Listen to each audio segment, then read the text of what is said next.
A healthy thyroid is essential for your metabolism and healthy weight loss, and there are essential nutrients that your body needs to get your thyroid healthy.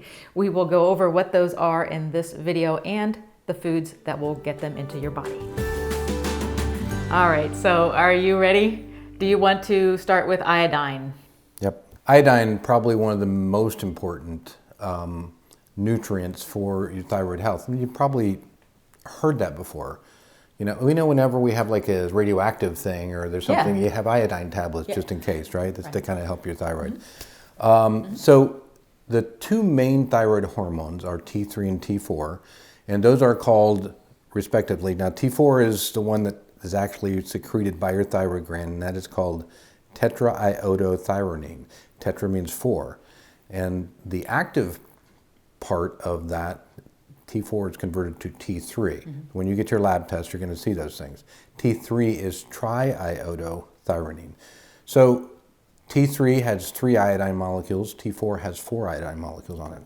T4, through a process of what's called deiodination, loses an iodine, becomes active T3, and that's what acts on your cells and your metabolism.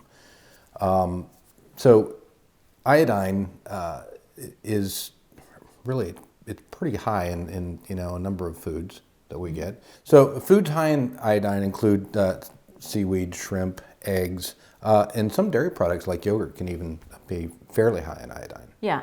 Well, and so there's a lot of science that we'll probably get into, and nutrients can make your head spin, and you know, minerals and things like that, and how they work in the body.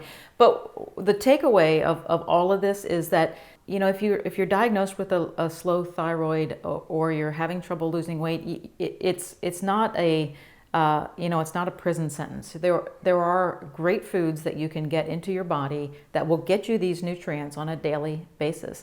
For instance, you had said shrimp, right? So shrimp can be, you know, if you listen to our channel here or my other YouTube channel, or get on drbeckyfitness.com, you've probably heard me talk about the 3 E's, right? So easy, enjoyable, effective. Right. And those 3 elements are proven to be what are required for us to stick with a plan long enough to get results. It has to be easy to follow, it has to be enjoyable, it has to be effective. And we can do that with all of these foods. So for instance, shrimp can be a great appetizer to a meal, and it will get iodine into your system, right? So it's a very enjoyable part of your diet. You had mentioned eggs. You know, hard-boiled eggs are a very easy way to get a snack. You can carry them with you to work, you know, so they're pretty hardy to hold up, easy to follow. And all of these foods that we're going to be talking about are low in carbohydrates, so they are an effective way for you to lose weight. Right. So, let's go into the next one. So selenium. And one thing I'll say about selenium is that it is a powerful antioxidant. Right. And so antioxidants are things that protect our cells. So we naturally produce oxidative damaging molecules called free radicals, just as a basic byproduct of energy production, but also when we do things that aren't so healthy, so smoking, eating processed foods, they will increase the amount of free radicals in our body. So a certain number of free radicals are okay. In fact, they can be a good part of our immune system because they help our white blood cells devour and kill off bacteria and viruses. The problem is we do too many things wrong that create too many free radicals, and then they will damage our cells, and in particular the DNA of our cells, and that is where actually the immune system takes a hit. Right. So you're actually, what you're actually talking about that is hormesis, right? So one level is stimulating, and you get above a level, and it's you know, what's the opposite of stimulating? It's detrimental. Detrimental. That's a good one. Yeah. So, and we want to see that that same kind of thing going on in the thyroid. Is that the antioxidant properties of selenium will help, you know, prevent damage to the thyroid gland from the free radicals, or you know, reactive oxygen species is another name for that, right. That you'll hear these days. Right, we're old school. It's been 30 years since we've been out of college. Yeah, we called them free radicals. All of when our we books graduated. they're going to say free radicals. Yeah. But you know, selenium is actually it's the highest concentration of selenium in the human body is found in thyroid tissue. So it's very important. And they've even, there's a lot of studies out there that show that selenium deficiency can lead to conditions like Hashimoto's thyroiditis, or which is hypothyroidism. So foods that are high in selenium. We're going to go with eggs again, sardines, seaweed, salmon, and spinach. Seaweed getting a good plug here today. It does, yeah. But also fish and eggs. So, and when you were talking about that list, so salmon. So typically when life is normal, Keith and I shoot our videos on a Wednesday morning, and then we head out to lunch, and our go-to place that we go to has a really great salad with salmon on top of it, which gives us our selenium. Well, we're not going out to restaurants right now because the restaurants aren't open, but that is a way that we, on a weekly basis, will get selenium in our diet, and just a couple of servings of fish a week will provide your body with a good amount of selenium. Right. So next on our list, which would be third. Yep. Oh, omega-3. How about that? How about that? Yeah. So omega-3s are a type of fatty acid, and you've probably already heard of those too. Very powerful anti-inflammatory. They're good for your heart, good for your vessels. The main omega-3s are ALA, EPA, and DHA. And I can actually pronounce those all if you would like. You're braver than me. Go for it. You want to do it? Alpha-linoleic acid, docosahexaenoic acid, and icosapentaenoic acid. And that all just is a descriptive of how long those chains are and where the double bonds are that make them. So, but they are also, they have a wide range of benefits for a wide range of tissues, heart, lungs, eyes. Eyes, yeah.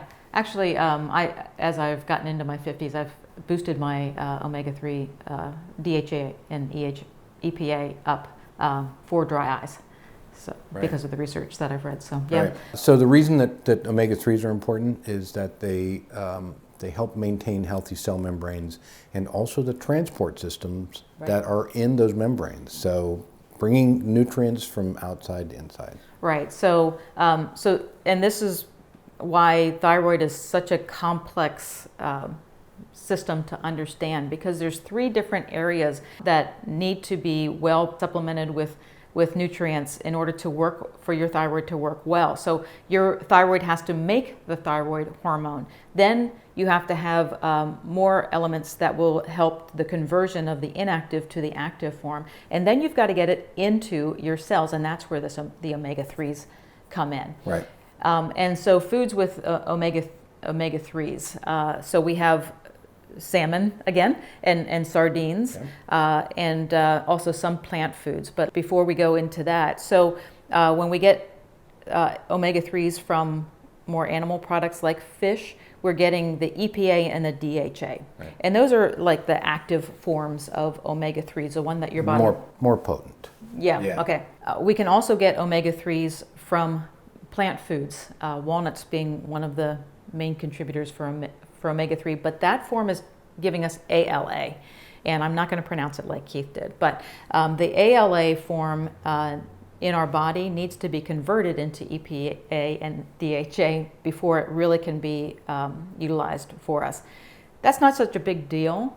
The problem is that a lot of us have trouble making that conversion. So it actually does become a big deal. If you're only eating a plant-based diet, it's harder for you to get the usable forms of omega-3s. Yep. Sometimes those extra steps can be a little bit of a roadblock.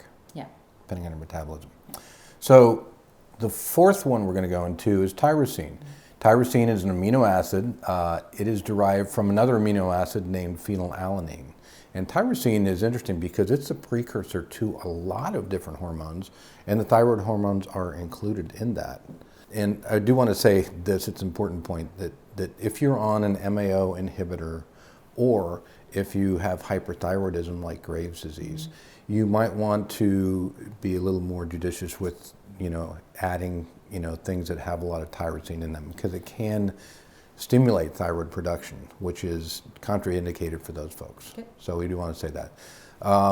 So foods that have tyrosine in them. Yeah, so here we have fish again. So we have kind of a theme going here, right? Fish are good for your thyroid. But also things like pumpkin seeds, cheese, and I will say that since we are not going out to the restaurant for our normal Wednesday lunch, we are going to have salad here. And I'm going to make our usual, well, you can make your own, but we'll basically eat the same thing.